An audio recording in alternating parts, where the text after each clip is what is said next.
computer. Yes. No, don't record yet.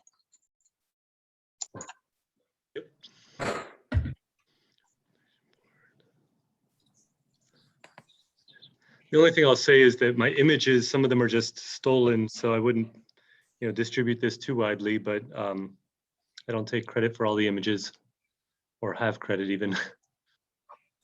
But for presentation purposes, I think we're okay. Sorry to speak out of turn. I can say all the pictures that I use, I have the right to use, but That's good. I should, but I don't. I have the right to, I think I have the right to display them, but not for publication. I think we've looked into it. Oh, right. It's the dissemination issue, right? You're correct. And definitely not for profit. So we can't sell this. Well, it's cooperative extension. We sure don't make any profit. We're extremely nonprofit. Yes. But, for those of you who need to have an alias or an assumed name, this would be a good time to change it because we are recording it.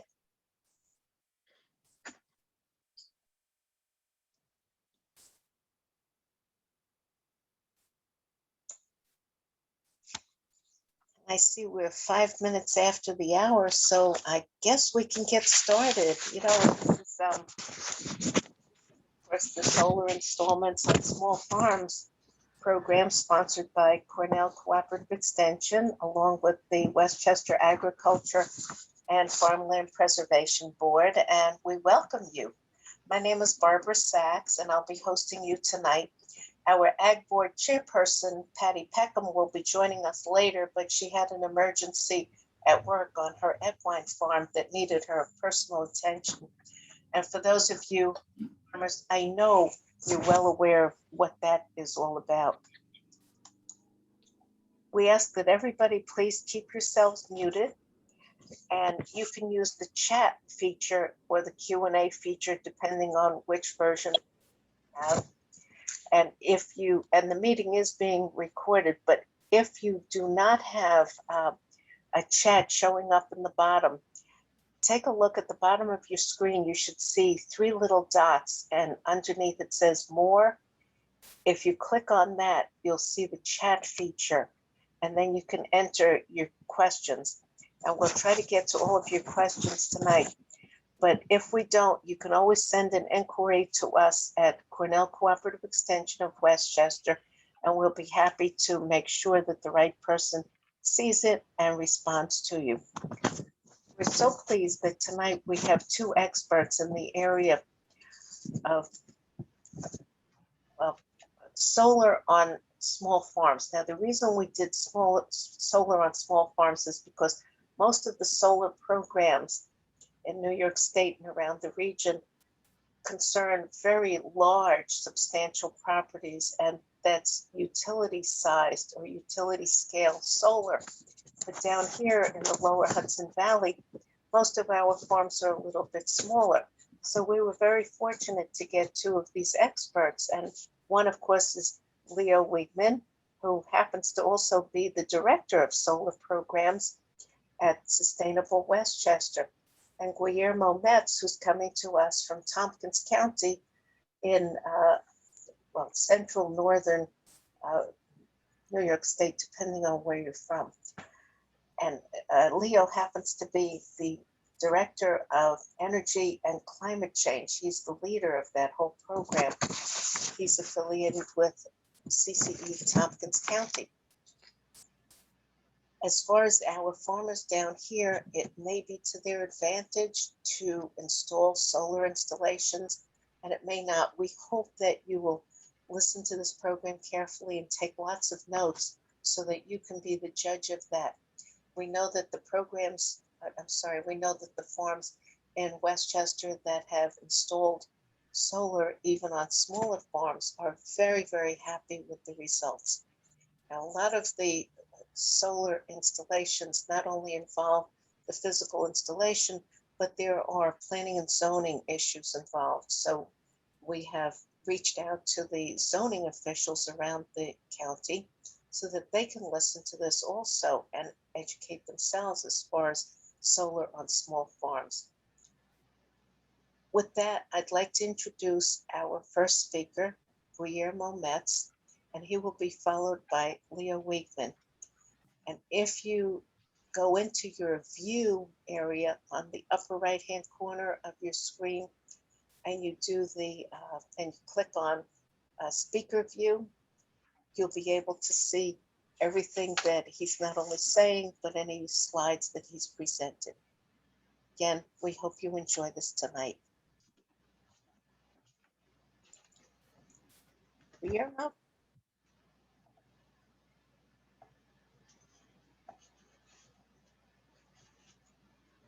There we go. Looks beautiful.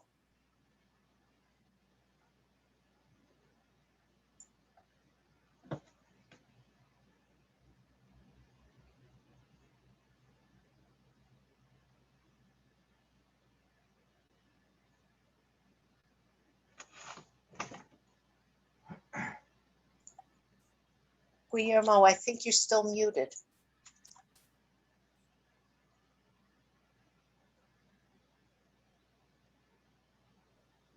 I'm sorry. There we go. Is that better? Excellent. Sorry. Let's try that again. So yes, I am in Tompkins County in southern tier of New York, sort of central New York area roughly, and considered upstate for sure. And I'm going to be covering on-site solar, and Leo's going to talk about the larger scale systems that you can actually sell power back on a larger scale for other folks to actually get power from your facility. But this is, so I'm going to start with a whole different kind of solar that's really meant to power the home or the farm functions rather than selling, power to the grid kind of thing, or hosting somebody else's power. So the first thing that you really have to consider when talking about on-site solar, you're talking about powering things, and you want to look at making efficiencies first. So first, look at all the sources of things that are using energy on the farm or the home, and then talk about how to power those things. So before looking at alternative sources, And so the consequent regime is in place. Hearing somebody else. Jesse, yesterday, Folks, if you could just please just mute yourself if you're not talking, but if you do want to talk, go ahead and interrupt and I'll try to answer your questions. So again, start with an energy assessment or an audit, and these are available for homes or farms. For homes, they're free. For farms, there are programs available. So these identify areas of waste. So you're using too much electricity or energy. Areas that could be upgraded so you don't have enough, maybe insulation. And then they look at your appliances and things that are not performing well, and they have suggestions for ways to upgrade those. Then in a couple weeks, typically with a home audit, you'll get a report back detailing solutions and the associated payback for those solutions. And then don't forget the other benefits also of an energy audit. So it's not just, certainly it's about saving money, saving energy. It's also improved comfort. So especially for a home, we've all been folks that have been used to going into an office, now been spending time at home over the past year or so, noticing drafts over the winter, noticing things that they might not have noticed before. And so really tightening up the house will improve comfort. And that's one of the major things that we hear about as far as the benefits. So there's a program available across the state, and in the Mid-Hudson region, the entire region's covered by several people, but the program is run by Community Energy Advisor Colin Adkins out of Dutchess County, CCE, and it covers these counties. And what they can do is, again, they focus on the home, not the farm, but with the home energy use, they can help you identify programs and incentives and things that will help you out to get energy upgrades on your home. There's also for farms an ag energy program that we're piloting here. It's relatively new and it's in some transition through the person who's running the program. but these are the different sectors they're going to be looking at. And what they're doing is working with CCE associations across the state. Not every CCE office, but many of them, and educating those educators essentially to work with the farmers in their communities in these different sectors to identify high impact energy saving measures. So it might be, refrigeration system or compressors, condensers, fans, those kind of things. And some are, obviously shared across sectors and some are specific. There's also a NYSERDA program specific to ag energy audits. Essentially, they put you in touch with a FlexTech contractor, which is a program that they administer, and they are subsidized energy audits. So typically they're 50-50 match. So you pay 50 and 50%, and the state covers the other 50%. To identify areas of waste and tightening those things up. So this is for the farm. The free one is available for the home. So this is cloudy Ithaca, but you can translate that to cloudy upstate New York or cloudy Northeast region generally. We get a lot of questions. We've been getting this for the last 20 years, and we're still getting it. Does solar work in cloudy region, up here? And so I like to show people this map. It's pretty common. Some kind of map like this. Essentially, if you look at the map, well, let me backtrack one, take those away for a second. The lower left there you see, before we get to Alaska, just in this US, red is very good, blue is not. So Alaska is very shaded, doesn't get a lot of sun over the whole year, although they get a lot of sun for half the year. But up here in the Northeast, we're somewhere in the dark greens generally. And that's not great, but it's also not bad. And so to put it in perspective, I'll show you Spain on the right there is actually a little better than us, but not much. Germany on the bottom right is actually a lot worse than us. It's almost like Alaska. And Germany at one time had the most solar in the world, not just per capita, but the most solar period. And Germany is a country that's smaller than California by land size. So they certainly could do it there. They've been doing it there. They powered the entire country on wind and solar for a while. They're able to for a day or two here and there. So they've got a lot of solar. It does work there. It certainly works here. So just put that out of your mind. Solar works here. It's not the best, but it's certainly not the worst. So basic aspects of a solar system. So essentially the panels convert sunlight directly into electricity. We can get into more how they work, but essentially that's the important piece to know. You want them to face generally south, but they can also be southeast, southwest, west, or east, as long as it's not facing direct north. The panels are typically about 5 to 6 feet long, 3 to 4 feet wide, weigh around 2 to 3 pounds per square foot, not terribly heavy. So you do want to get a roof assessment before you put them on any kind of barn or home roof. But they might have to shore up the rafters a bit and things like that. But typically the weight of them is not the issue. It's the shear from the wind that you have to protect against and things like that. But they are rated themselves to withstand a 1-inch hailstone traveling at 50 miles an hour. So they don't tend to get damaged with small branches falling on them. They're very tough.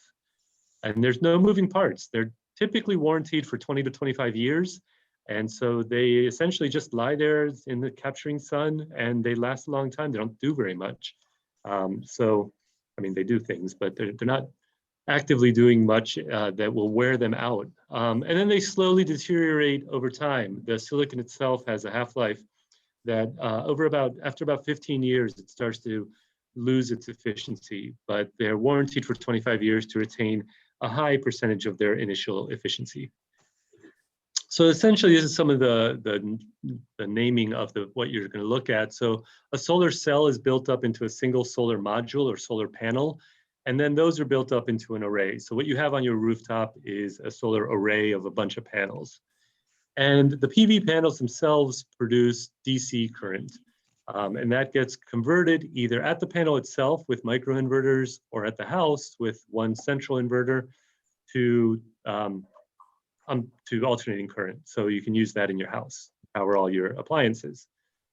So So essentially what we're looking at for an on-site grid-tied system, which is what most of us are talking about, is the power comes into the house from the solar panels when the sun is shining.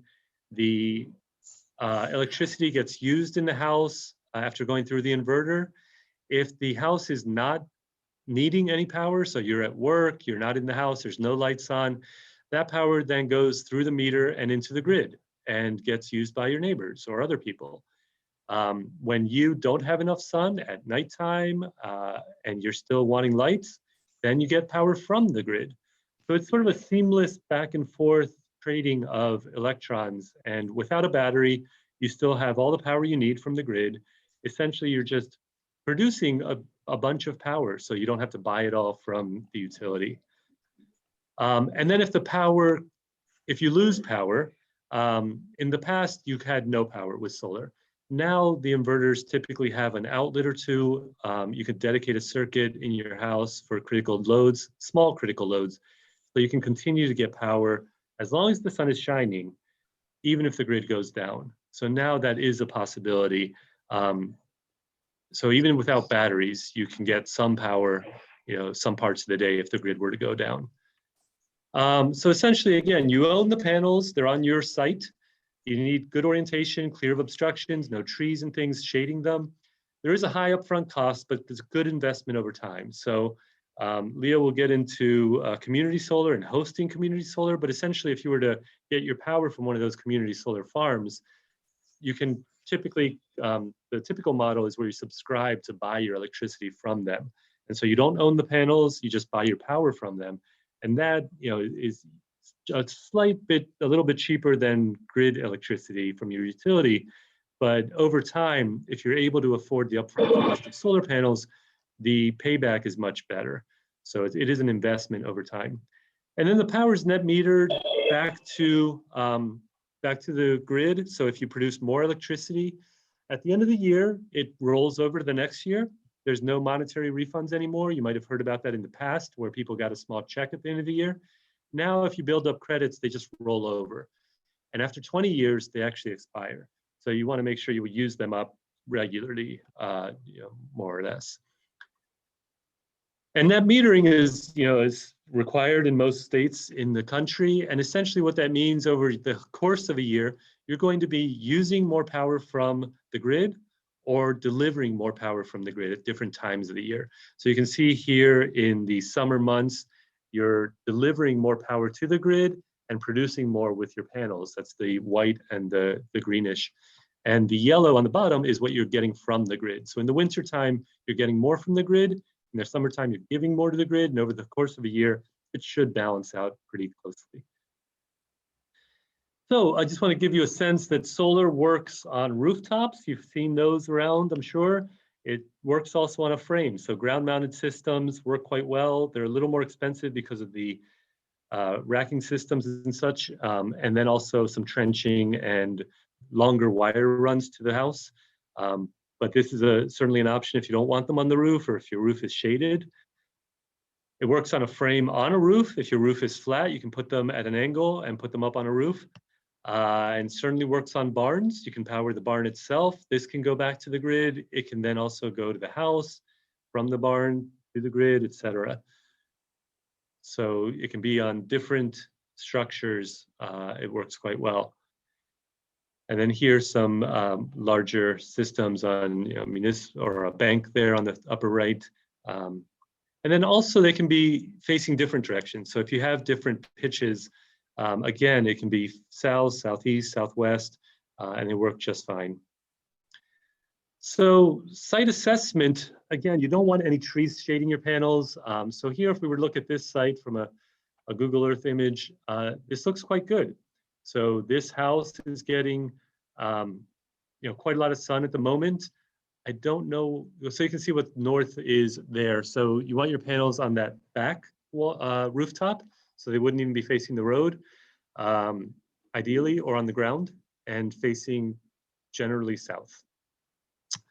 This one, not so great. So, this is a lot of trees don't have leaves on, but when they're all leafed out, you're not going to have a whole lot of sun anywhere on this site. So Not great for solar, so maybe more of a consideration for a community solar project, or to cut down some trees. That's certainly another option, and I think Leo does talk about that a little bit. So roof-mounted arrays, this is the most common typically that you're going to see on homes. Roof condition is important, so if your roof is starting to wear out, it has less than 5 years on the shingles, then you should certainly think about replacing it before putting panels on. If you were to have any kind of roof issue, the panels can come off and be put back on, but that's going to be an expense. So you also want to think about roof orientation, like we just talked about, and shading. There's two kinds of panels typically that you can get. One kind is considered, it's called with microinverters, and these allow some of the panels to be shaded and the rest of the panels still produce full electricity. Each panel is independent and it doesn't matter what's happening with other panels next to it. String inverters that have one central inverter all work as a system. So if one panel is shaded, the entire system loses efficiency. So there's places where you might get a little bit of shading at part of the day. So you might consider getting those microinverters. And there's some other reasons to get that kind of a system as well. Pole mounted arrays, certainly an option, ground mount. So there's some more flexibility for where you put them. You can scrape off snow, which some people think is a concern. Typically it's not. If you're able to, you can get to them. If they're on your roof, don't worry about it. It's very little total seasonal or annual production that you're going to lose. It's about 2% of the total annual production that people lose because they're snow covered. So typically the snow does shed itself off within a couple days, and it's winter snow, winter sun, so they're not getting a whole lot of sun at that time anyway. So don't worry about it too much. But if you can put them on the ground, you can also put them on a tracking system. So they can automatically track during the year, or you can manually move them seasonally. That gets a little bit more efficiency. And then of course the poles again and the wiring do increase the cost a little bit to get that power to your house. So again, back to just the terms a little bit, kilowatt versus kilowatt hour. So essentially we size systems in kilowatts, and power is measured in watts. So a kilowatt is 1,000 watts, but you buy your electricity in kilowatt hours, which is the amount of energy as opposed to power. And so, we'll talk about how to translate the two a little bit, but essentially, if you run a 100-watt light bulb for an hour, you've used 100 watt hours. And if you run it for 10 more hours, you've used a kilowatt hour. So 1 kilowatt hour is 1,000 watt hours again. So, it's just, if you want to count up your light bulbs, hopefully you don't have any 100-watt light bulbs anymore. You've got LEDs that use 10 watts or less, but you can, add things up and figure out, your usage overall. But a 1 kilowatt array can produce a kilowatt in direct sun. So it's sort of the peak power output of that array. And then if it sits there for an hour, it produces a kilowatt hour of power or of electricity, of energy. And so, there are ways to sort of think about them back and forth a little bit. So again, if sunlight falls on that PV array for just 5 hours a day, which is your average for a whole year around here, between averaging summer and winter, then you've produced 5 kilowatt hours that day. So you're not going to get the full 1,000, you're not getting the full kilowatt all the time off of your array 24 hours a day. So how many panels do you need? There's some relatively simple calculations. You don't have to remember any of this. You don't have to write it down. I'll give you the slides if you want them.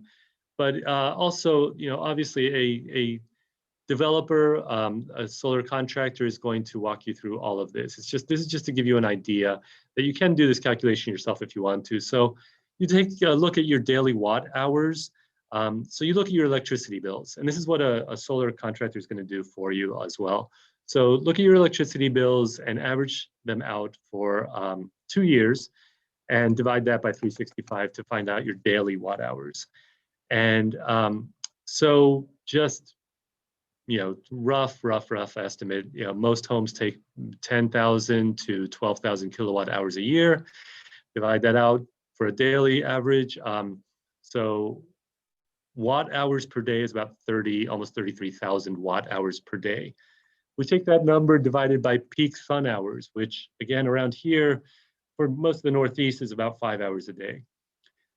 And then divide that again by watts of the solar panels. So the average wattage of solar panels today is about 320 for each panel. Some are more efficient. They can go up to about 360 for more efficient panels. Some are a little bit less. A few years ago, they were like, I have older panels, they're 120 watts. So, but the average today is about between at least 260 to 320 is pretty average. And then the correction factor for losses of converting the DC that panels produce back to AC power, it's about 15%. So you divide that again by that amount. So you take your results and then you round up to the next panel because you don't want to have 8.5 panels.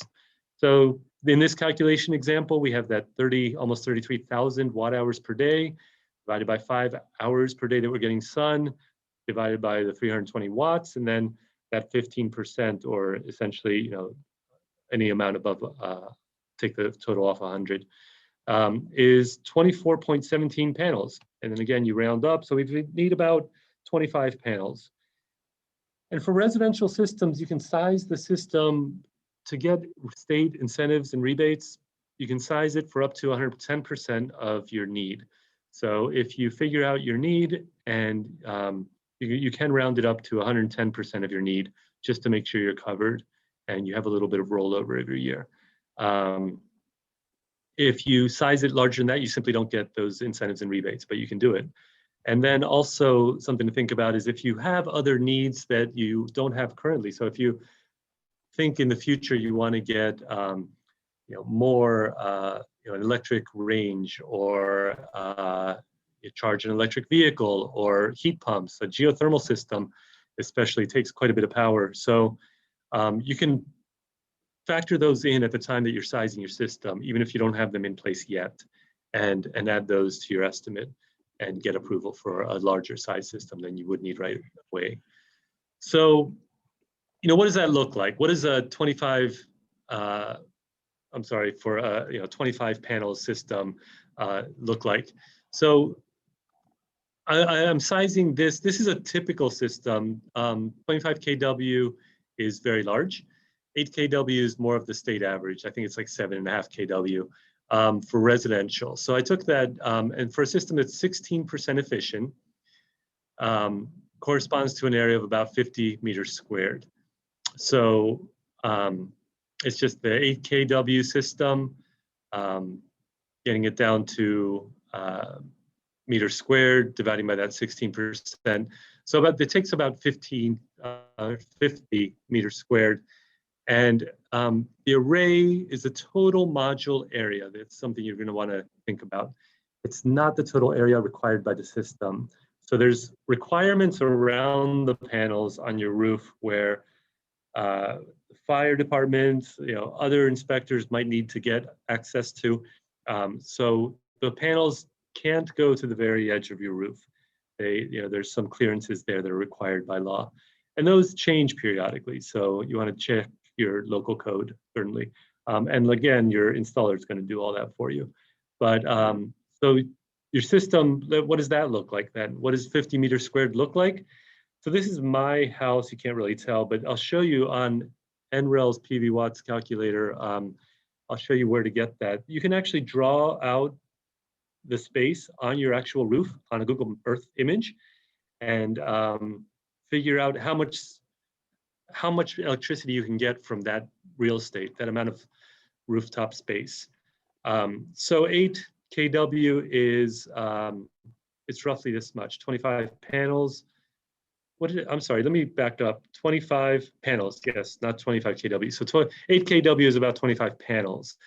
So here we have 4 by 24. So we've got 24 on the rooftop, 24 on the ground, 4 by 6, yeah. So this is about that 8 kW system twice. So ground mount and rooftop there. This is another 8 kW on a barn. Here's another 8 kW. So that system that we saw earlier on those 2 rooftops shared are about 8 kW also. So that's about what it looks like for typical residential system. So some resources for taking a look at some of these things. We have some on our website that are shared across the CCE system. So I didn't check if they're on Westchester, but probably or likely they are, and if they're not, we can share them. But if you go to ccetompkins.org/solar, there's some pages about solar, and there's one on residential solar. And there's a couple resources. So this PV Watts solar calculator is something that's been developed by the DOE and the National Renewable Energy Lab. And what you can do there again is you have this little tool, draw your system tool down at the bottom, that allows you to, you've already plugged in your address in the previous screen, and then you draw out the amount of rooftop that you think you are able to put solar panels on, and then it'll automatically generate that DC system size in kilowatts that fit on that space. So it's handy. Unfortunately, you can't go in and tell them what your usage is. I didn't see that. They used to have it as a function, and maybe under these all NREL solar tools, it still has that function, but it used to be right here where you could just plug in your actual usage and then get an estimate of how many panels you'll need. But here, at least you can go in and find out what system size will fit, and then these are auto-populated. You don't have to know what any of this means. You can go in and find out. You can actually change them if you want to, but you don't need to. And then it spits out some information about the cost of your system, how much you're going to save over time, those sort of things. So it's a handy tool. Another one that I find even slightly more useful sometimes is on our website. Oh, and it didn't come out. I'm going to escape this because I want you to see that. This allows you to download a spreadsheet from NYSERDA. Sorry, I'm going to bring that to the front. So it looks like this. And this then allows you to plug in your values, anything you want. And it gives you a lot more flexibility, and it also then tells you saving. So it has some different tabs that show you if you were to buy the panels, how much it would cost you after incentives. Generally, it's different by region, but generally. And then in other fields, and I plugged in NYSEG for our, I had done this earlier for somebody else. But if you plug in, Con Ed, you get your local utility rates and things like that auto-populated. And then, like I say, on other tabs, you'll see how much you'll save on your electricity over time. So what that investment looks like over time.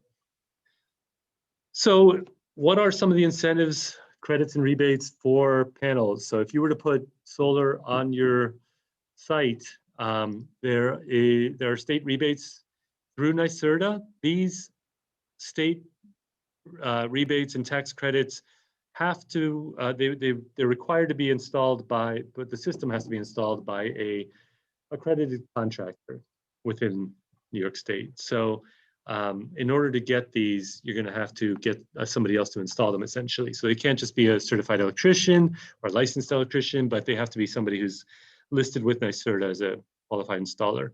And they are right at the moment, this is wrong, actually, I'm sorry. It's 35 cents a watt. Oh no, I'm sorry, so it's 35 cents a watt in our region. In your region, it is 20 cents a watt. It already dropped to the next lower structure, so I apologize. So it's these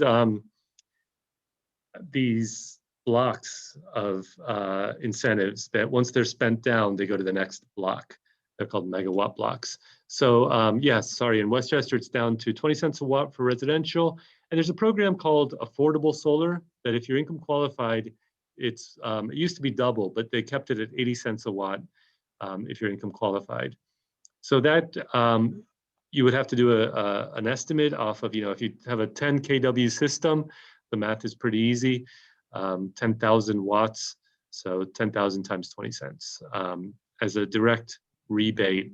And that goes to the installer. So you don't see any of that. It basically comes off the top price.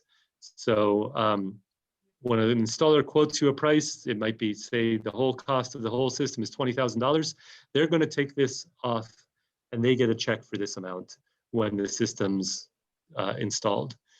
And again, they can go up to 110% of your demonstrated energy demand. And again, you can put some additional things on there like chargers and things if you think you're going to get those. And the state tax credits do come to you. So that's 25% of the system cost after the state rebate. So you take off the state rebate off the top, and then 25% of what's left you can take as a deduction on your state taxes. And if you don't have that as a full load on that year's state taxes, you can stretch this out over 5 years. And it's capped at $5,000 of the total. Property tax incentive then is essentially your property tax will be exempt from any increase in value from the solar installation. And Westchester County has not opted out, so it still is valid. But even if it's opted out, most counties honor it for solar. There's other reasons that they've opted out, essentially. But there won't be an increase in your property tax value from the installation of solar. And then there's a federal tax credit, which is similar to the state tax credit. It's off your federal taxes. It used to be 30%, dropped down to 26%. It's going down to 22% in the next year and a half. And then after that, it's going to get phased out completely following that. So right now, 26% through 2022 off your federal taxes. So after all this, it's essentially, you can look at it. So the average price of installed residential PV in Tompkins County today is about $3 a watt, and that's before incentives. So you have a 10 kW system, it's $30,000, very roughly, right away on the top. So just to give you a sense, in the way that prices have dropped, 2003, it was almost $8 a watt. 2013, it was over $5 a watt. So they've dropped quite a bit. So an 8 kW system, you're looking at around $24,000. After incentives, it's about $10,700. With affordable solar, you're talking about $7,700 roughly. So that's that the total rebate, tax credit from the state, and tax credit from the feds. Total savings of about 60 to 70%. Ground mount systems, again, are more expensive depending on how much trenching and so forth they have to do. Other incentive programs, I just want to let you know really quickly, there is this one for industrial that is for new grid-connected solar PV systems that are larger than 200 kW. And this, again, is for on-site use. This is not community solar. This is just for on-site use for your own farm production or commercial production. 10 cents a kilowatt hour produced, they will pay you for. So there's a complicated, you don't have to remember any of this. Again, it's a complicated sort of equation here. But essentially for a 200 kW system, you're looking at about 235,000 kilowatt hours per year, times that 10 cents per kilowatt hour, times 3 years. So they multiply it over 3 years, and then they pay it out over time. So you get these payments 4 years, actually. They multiply by 3, but then divided by 4. So over 4 years, they'll pay out that $70,000. And if you get any kind of other NYSERDA incentives, then you can't get this one also. Then there's REAP funds, which most ag producers, most farmers are familiar with, but these are loans and grants for all kinds of energy upgrades. Rural Energy for America program, so you can purchase or install renewable energy systems. It could be solar, it could be wind. You can also do energy efficiency improvements to non-residential buildings and facilities, so the farm itself, barns, that kind of thing. You can use renewable technologies that reduce energy consumption on the farm, and also participate in energy audits and renewable energy development assistance programs.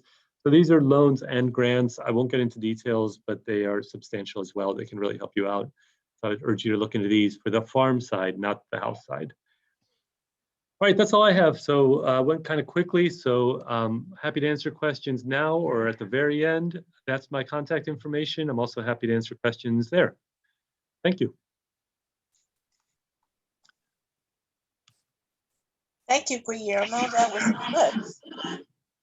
I'm monitoring the chat to see if we have questions. I guess there's so much to digest, but thank you for sharing your contact information. There were a few Sure. questions that came up that I answered people during the chat. Yeah, So if you Thank you. save the chat afterward, there may be questions that could be answered as well. yes. Yeah, why don't we go right to you then? If they haven't been answered, we'll get to them at the very end. Thank you. Okay, I'll share my screen then. I'll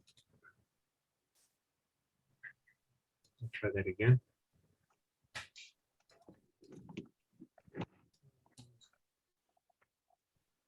Front of the presentation. There you go. Perfect. Okay. And now I need to close the chat because I can't see my own navigation here. Okay, I'll try to watch the chat for you. So good evening. My name is Leo Wiegman. I'm the Director of Solar Programs for Sustainable Westchester, which is a nonprofit located here in Westchester County that is a little bit unique because our membership are the 45 cities, towns, and villages and the county itself as local governments in Westchester County, and for whom we develop sustainability programming on a whole host of issues, from electrification of transportation to home energy efficiency to air source heat pumps to solar programs. And we're going to cover a couple of topics tonight briefly. We're going to give you an overview of what's happening with solar in Westchester County, both historically and as of this moment in time. I'm going to talk briefly about trees and solar, and then a quick solar gallery. Some of the photographs will look like the ones that Guillermo has shown us. And then we're going to talk about 4 key factors in citing what I'm calling community solar, but effectively solar projects that for which you as a landowner, facility owner could be the host, and where you would receive a lease payment for leasing your large roof or your a couple of acres to a solar developer who would use his own capital or her own capital to build a project and sell those solar credits to local neighbors. And then 5th, we're going to take a look at a hypothetical 1 megawatt solar farm as a thought experiment and what that means and how that translates into some real life hypothetical, so to speak. Much of this is underway because in 2019, New York passed the Climate Leadership and Community Protection Act, as many of you are aware.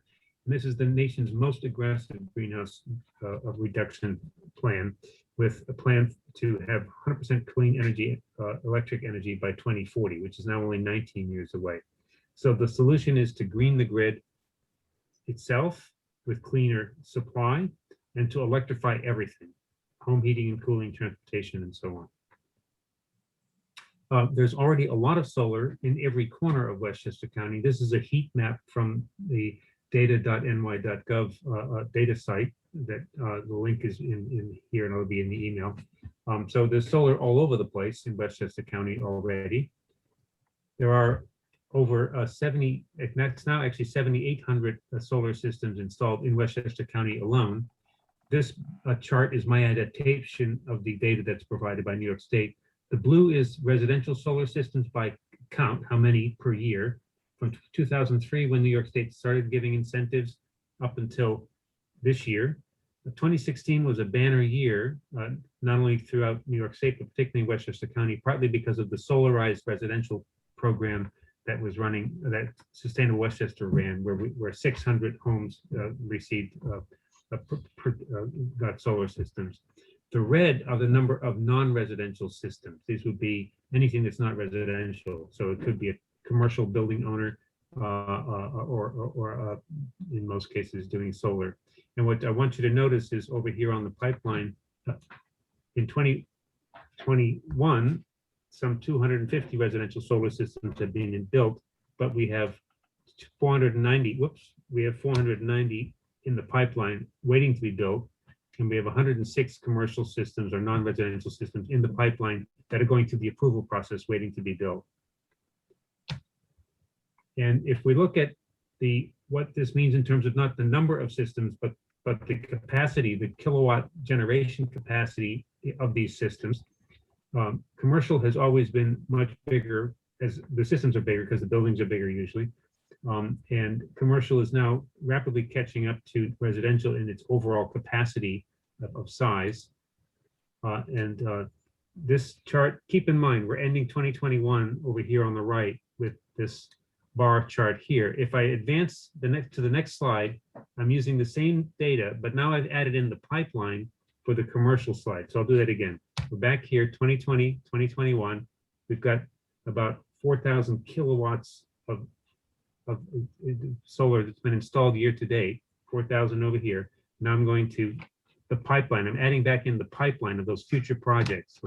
Those 490 residential projects are down here representing 4,000 kilowatts of solar.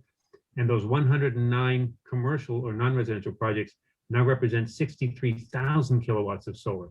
So there's a huge pipeline coming that is somewhere in the permitting process or somewhere in the notification process with the utility and for the incentive notification with NYSERDA. Most of what's in this pipeline, this red column here, is actually community distributed generation, which is the state's technical word for a community solar farm that would be hosted on someone's large roof or large parking lot or large, 3 or 4 acres, that will be basically subscribing local homeowners and businesses to those solar credits and paying the landowner or facility owner a check every month for leasing that space. One of the things that's happening, and Guillermo touched on this, is that the price of solar is dropping. This is the last, since 2003, the price of solar, as Guillermo mentioned, it used to be up close to $10. It's come down. Blue, again, is residential, and residential is now sort of plateauing at about $3.50 a watt in Westchester County. And commercial or non-residential has continued to drop, but has now dropped to about $2.26 per watt of installed solar. So solar developers talk about selling and buying and selling solar systems in dollars per watt, much as you buy gasoline in dollars per gallon. And if we take a look at that pipeline, that red bar that was so tall, and we look at it by service territory in Westchester, in Westchester we have Con Edison as, I keep advancing, Con Edison as a service provider and NYSEG. The system count in Con Edison territory is quite low. We have one solar system on the books, that's this community solar system for 220 kilowatts, which is a modest sized community solar system. And we have 7 projects that are going to have energy storage, ESS is energy storage, on the books. But really one of those projects is huge. It's a 5,000 kilowatt battery storage system in Yorktown. It's located at the very edge of the Con Edison grid where they don't have any backup capability. And so it's very valuable to Con Edison to have a third-party developer put that in and earn money to inject into the grid when needed. In Con Edison, the story is very, very different. The average size of the solar systems that are community solar in Westchester County of the 159 is 670 kilowatts, 3 times larger than in NYSEG territory. And the energy storage systems, there are almost 30 in the pipeline with an average size of 1,800 kilowatts, a little smaller, but nonetheless many, many more of it in the pipeline. And so it's a very dynamic environment where developers are taking advantage of some of the state incentives and taking advantage of where the utilities have congestion in their grid to provide these storage systems coupled with solar. All of which was only beginning to happen a year and a half ago. I want to talk for a moment about trees and solar, because this question comes up almost all the time.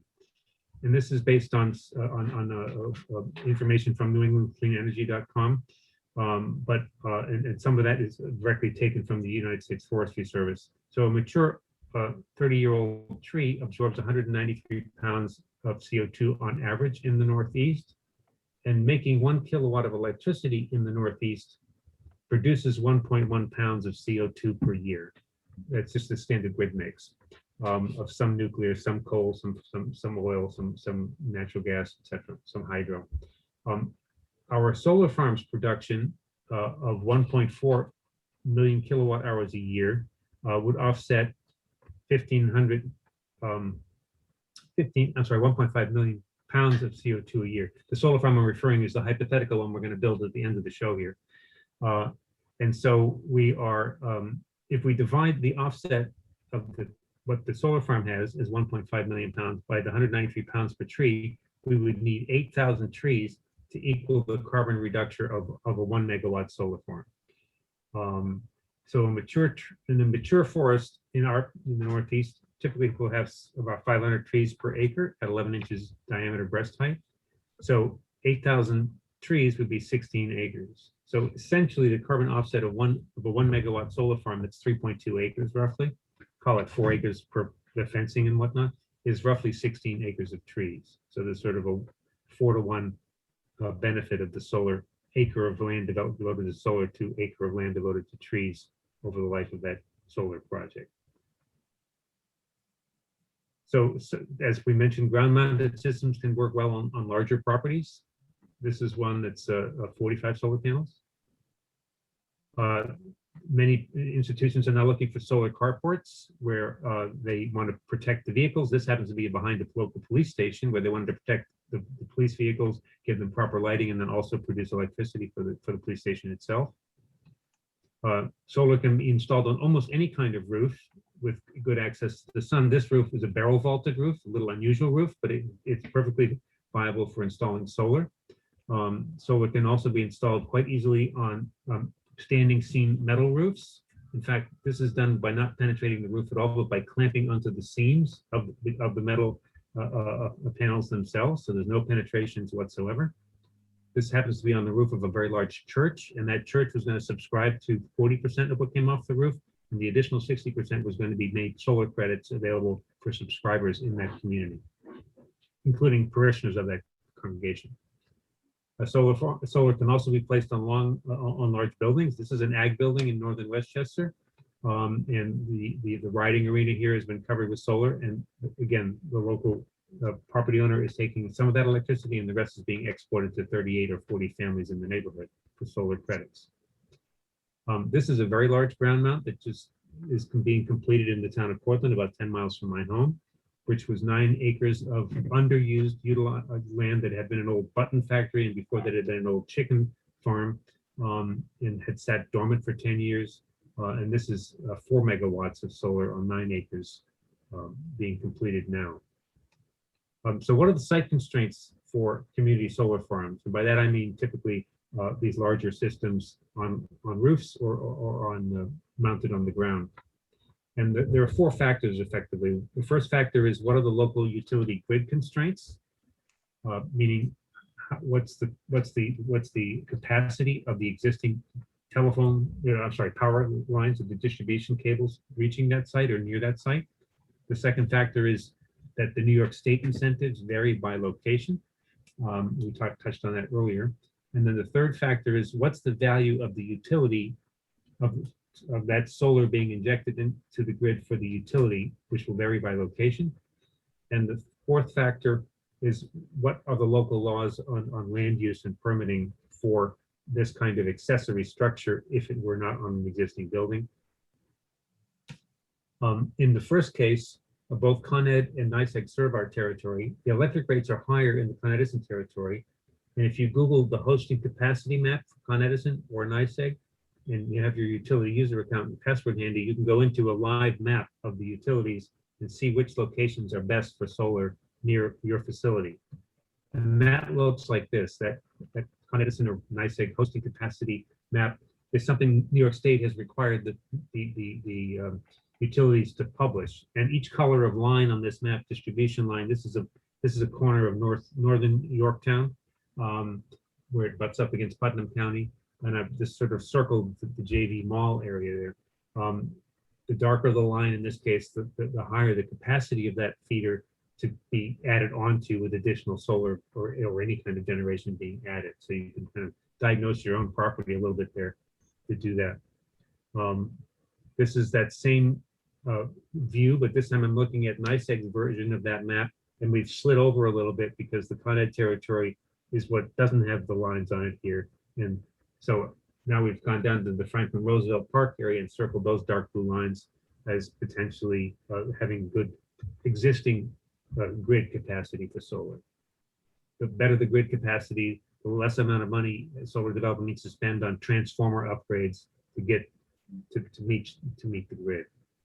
The second factor we'll talk about is the federal incentives and state incentives. The federal incentives have been quite good and are now locked in at 26% through the end of 2022. And for third-party developers, for commercial projects, they also have an accelerated depreciation that they can take advantage of. And those two together combined for about 50 cents tax benefit out of every dollar they would spend on a solar system. The state incentives include NYSERDA funds, which we mentioned, which are sliding downhill. They're getting smaller over time as they're spread over more and more projects, so smaller per watt installed. And they are also moving toward a project performance basis. In other words, they used to be based just on the size of the project, and now NYSERDA is saying, well, we want to base the incentive on how the project performs over time. And the state incentives also include additional dimes per watt incentives for various things, such as building a community solar project, as opposed to just feeding your own meter.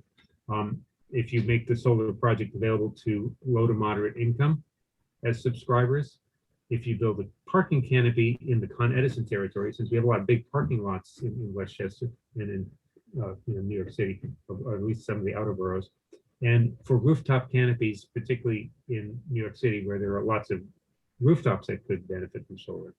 And each of these comes with a couple dimes extra add of incentive that reduce the developer's costs and subsequently property owner's costs or increases the potential lease. For example, in the Con Edison territory, as Guillermo described, we have a 30-cent watt incentive now for the non-residential, that would be the commercial projects. And then here's a sample of the schedule for the canopy, parking canopy and rooftop canopy of 25 cents, 30 cents going down to 20 cents over time as those blocks are used up. The third factor is that the value of the solar varies by grid location, by season, and by hour of day. And then, as you may well be aware, that the spot market for energy prices changes all the time. And so we're going to take a look at a hypothetical solar farm under the latest value stack that the state has published to see what the dollar implications are of that. And we're basing this on the solar farm being either in the Con Edison territory, where there are higher utility rates and credits, and versus the NYSEG territory in the northeast corner of Westchester County, which has less grid congestion and has a lower impact on feeding the New York metropolitan area. So the bottom line is that the Con Edison territory, any relief that's provided there by local solar generation provides higher relief value to the grid. So if we had a 1 megawatt solar farm, the one we're going to build at the end of the deck here, and we built it this year in NYSEG territory, that's the blue bar over here, we would end up getting utility credits from through the state program of $115,000 for that year for that 1 megawatt of solar, which sounds great until you realize if you went literally across the street to the other side of the street in Yorktown and built it there instead, you get $187,269 that first year. And that would escalate slightly. Both of these would escalate slightly by the time you got to year 25.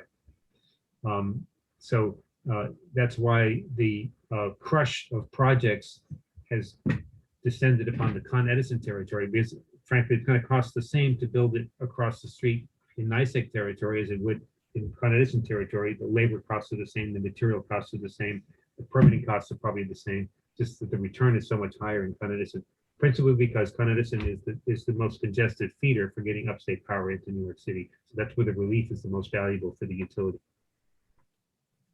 So that's some of the sort of background things that are driving the economics of these projects. And that's why there's such a huge stack of capacity in the pipeline in Con Edison territory, and will continue to be throughout the next year or so.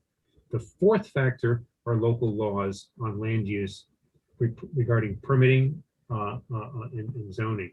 For example, is a solar farm allowed as of right use or by a special permit? That may depend on the size. has the local municipality adopted a solar specific siting law.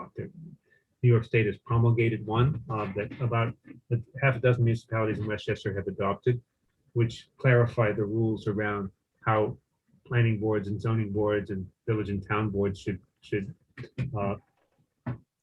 think about and consider people coming forward for let's say a 2-acre ground mounted solar system at the back end of a golf course or back end of a cemetery that is not going to be needed by that property owner for many years. What are the rules around wetlands and setbacks from wetlands? And what are the rules around tree removal if needed?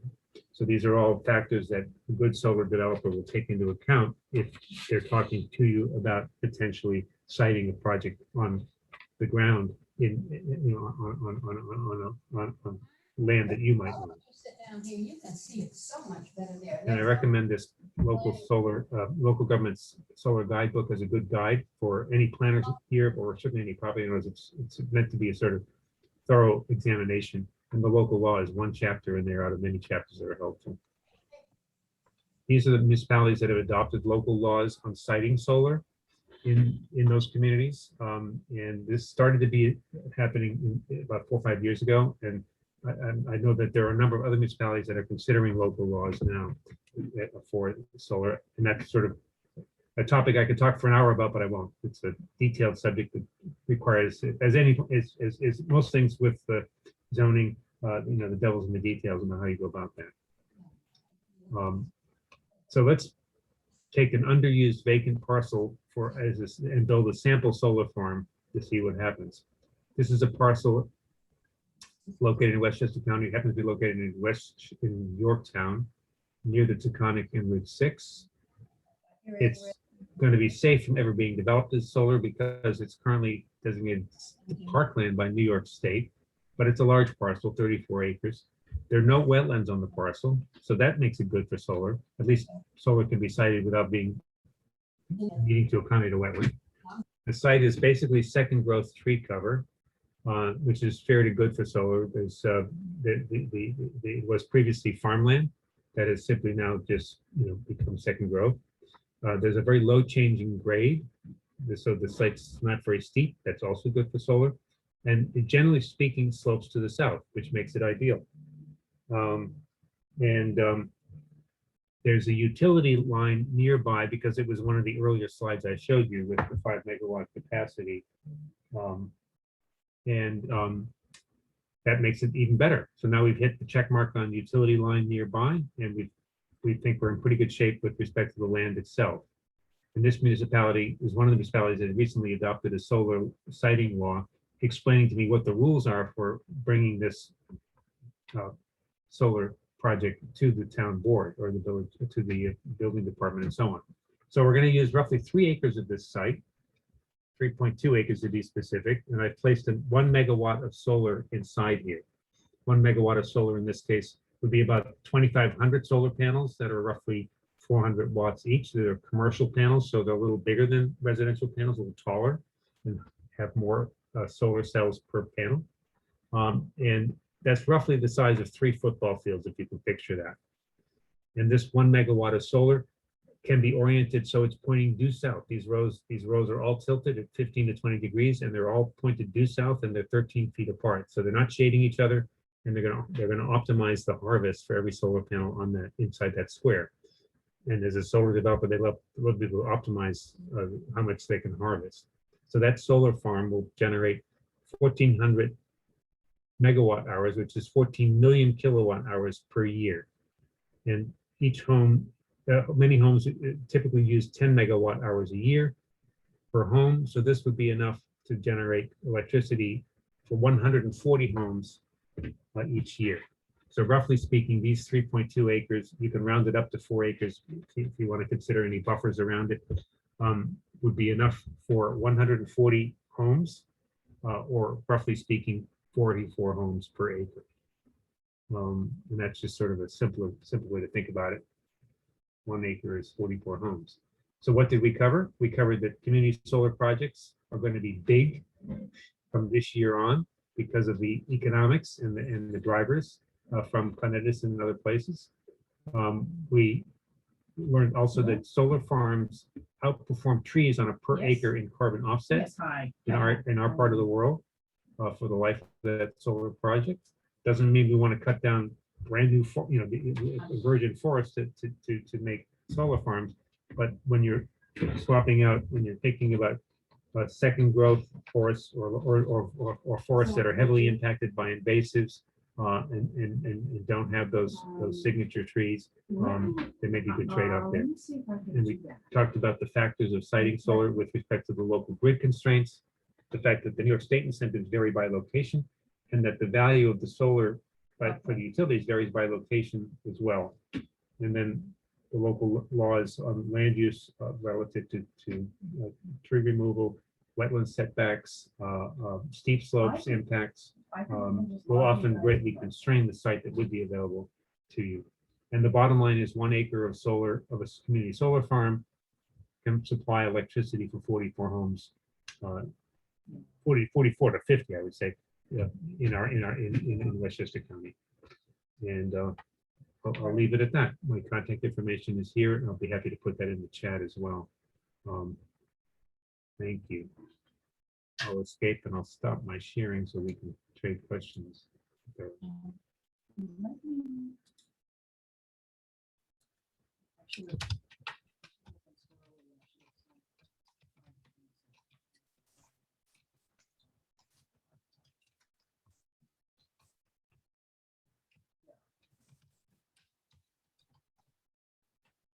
Go on mute for the moment. I don't know if you can see the chat, but we've had a few questions. One is from Mount Kisco. And perhaps you could address that since it's such a local place.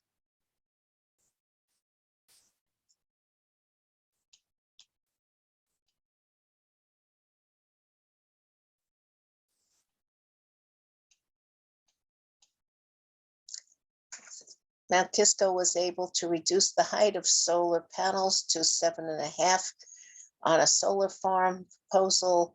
Why do other vendors insist on 12 feet height?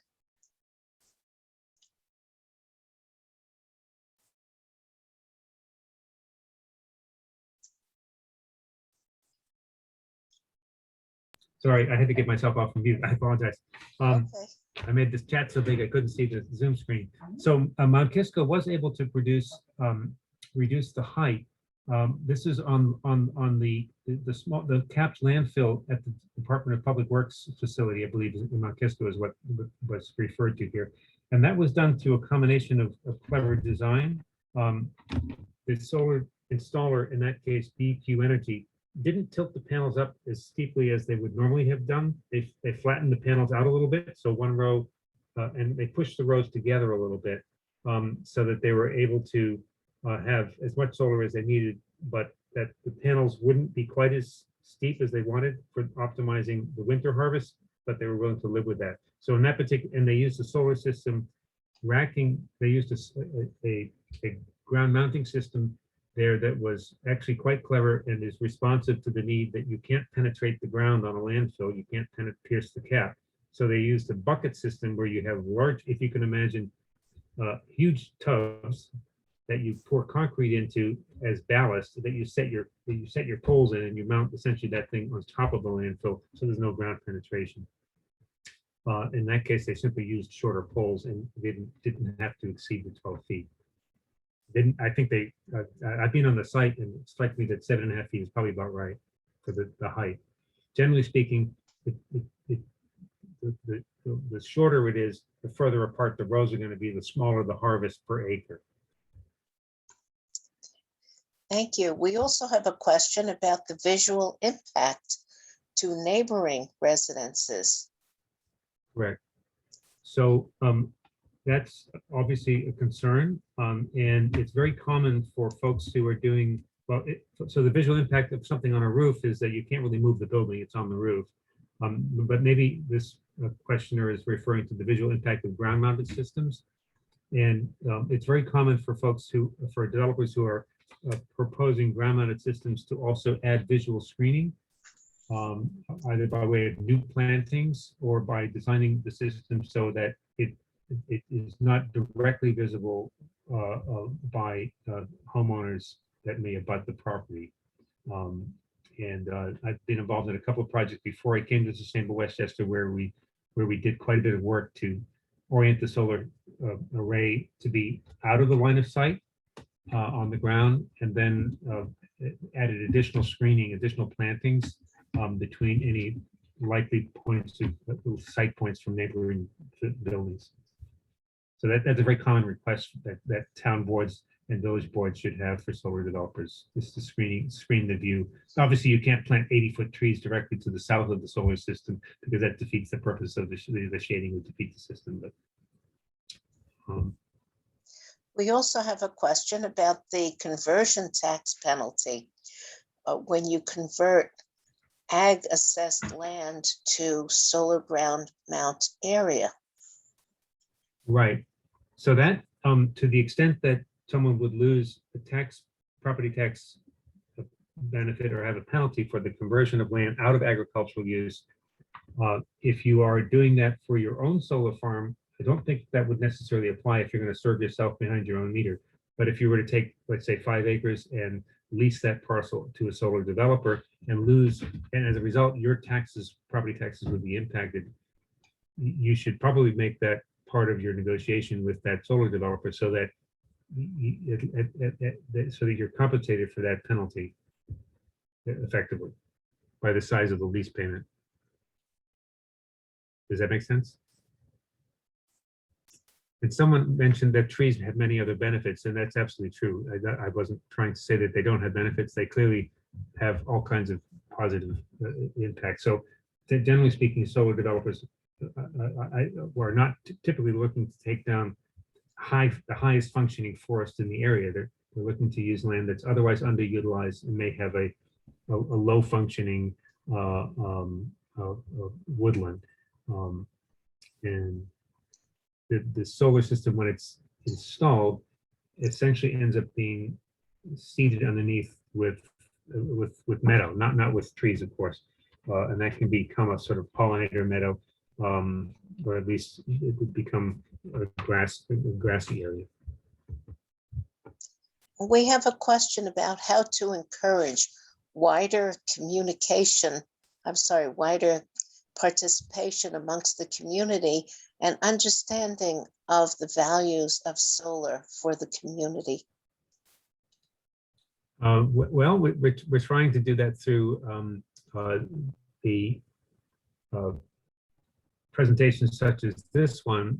This New York State has just enabled something called opt-out community solar.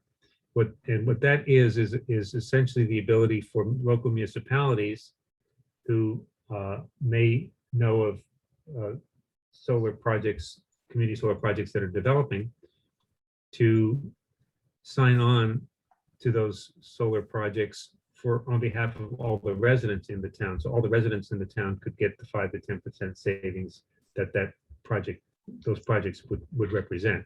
And Sustainable Westchester has been authorized by New York State and the Department of Public Service to create such a program. And we're working very hard to do all the legal work behind that. And it'll be essentially another product that we will offer municipalities who will participate in the Westchester Power Program, which is our community choice energy supply program. There are 28 municipalities in Westchester County with 115,000 electric customers, homeowners and small businesses who currently get their electric supply through Westchester Power through their community's decision to participate.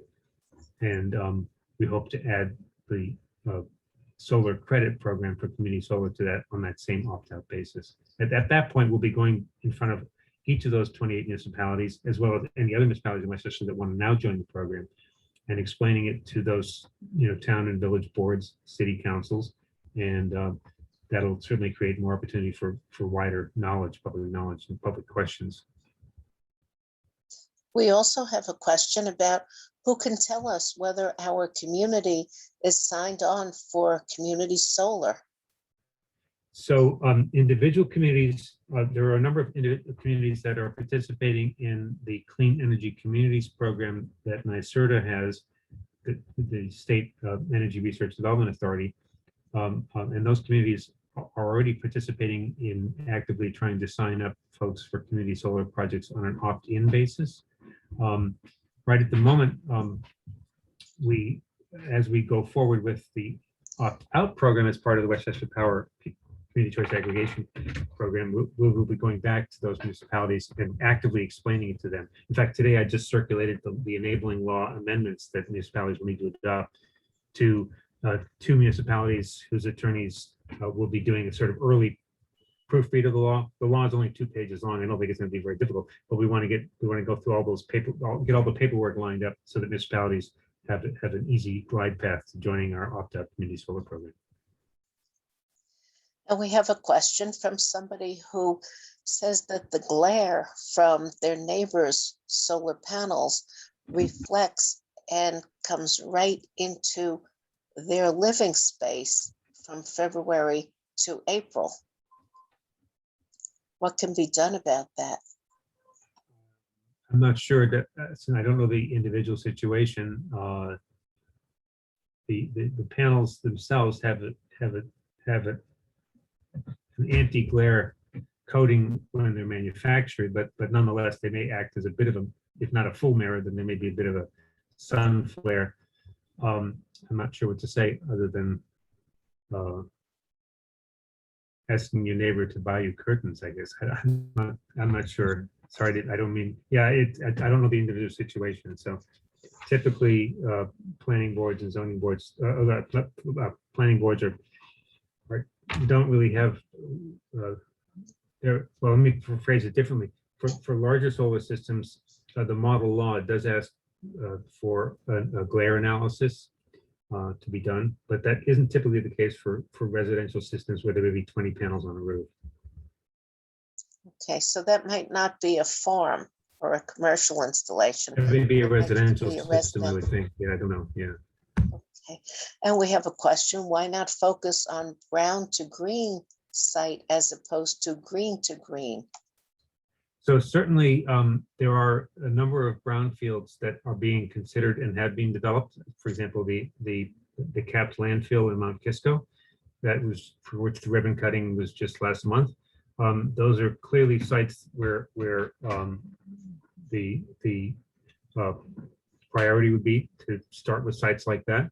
The picture I showed you of the large 4 megawatt solar farm in Portland was effectively, although it had some trees on it, it was effectively a disused vacant commercial lot that had been, a former chicken farm that became a button factory that had sat dormant for 10 years. So those kinds of parcels where there were 2 or 3 ramshackle buildings on it that needed to be demolished first. So those are the kinds of parcels that most developers are looking for first for ground mounted solar. I love this next question. How many watts of electricity were produced by Indian Point? And there's a tentative answer over 2,000 megawatts. That's well, that was, yes. So that it had that generation capacity, which is different from how much it would produce in megawatt hours over the year. I mean, the statement was always made that Indian Point produced 25% of the electricity that was used in Westchester and New York City. That was a general rule of thumb that was occasionally true. And the reason I say occasionally true is because the systems, when you turn an Indian Point on, it's on. It's not a dialing up or down situation. It's on and running full speed, or it's not running at all. When Indian Point was regularly down for maintenance, or even irregularly down for emergency maintenance, the lights in my house didn't go out, and I live 4 miles away. So that's because the grid is responsive and knows how to supply and pull supply from other areas. So adding lots of community solar to the grid in Con Edison territory in particular adds additional local supply that can clearly displace Indian Point, except for one factor, and that is that solar is intermittent. It only sun, the sun only shines during the day. So that's why you're seeing so many energy storage projects coming online as well, that will store energy that is produced by, let's say, solar, and dispatch that energy at night when solar isn't able to. And that would be, and we're seeing a dramatic increase in the past 12 months of that. Not directly in response to Indian Point going offline, but just in response to the marketplace overall. At this point, I think we're going to repeat the contact information so that people can follow up directly with you. Leo at SustainableWestchester.org. I did put it in the chat somewhere. I typed Yes, it you in there. did. Yes. And Guillermo, I think it was G Metz at cce.cornell.edu. Yeah, it's just actually gm52@cornell.edu. Okay, that's even easier. Thank you And I so much. Put those in the chat as well. And email is better. I'm not in the office all that much these days, so if you want to get me, email is usually better. But leave me a message. I'll get back to you. Okay, and Been a if pleasure. if you don't remember it, just tune into Cornell Cooperative Extension of Westchester, and we'll make sure that everything gets forward to the appropriate people. And we're so glad you were able to participate in this tonight. We hope that it served your purposes and helped educate you. Needless to say, there's a lot to be learned about solar, and we're on the cutting edge of this in our area and in New York State. We thank you so much for tuning in. So Barbara, should we send you, I'll be happy to send you my slides and you can distribute them however you wish. Is that fine? Yes, thank you so much. You're quite welcome. Thank you. We're going to try to get this posted on our website in the next few days. But in the meantime, I want to say a big thank you to Guillermo and Leo. Thank you so much for taking the time out tonight to be with us and to help educate us about a very important issue, solar energy. Thank you. Sure. Very welcome. Thank you. Yeah, thanks for having us. Good evening. Good night, everybody. Good night. Fairly clean.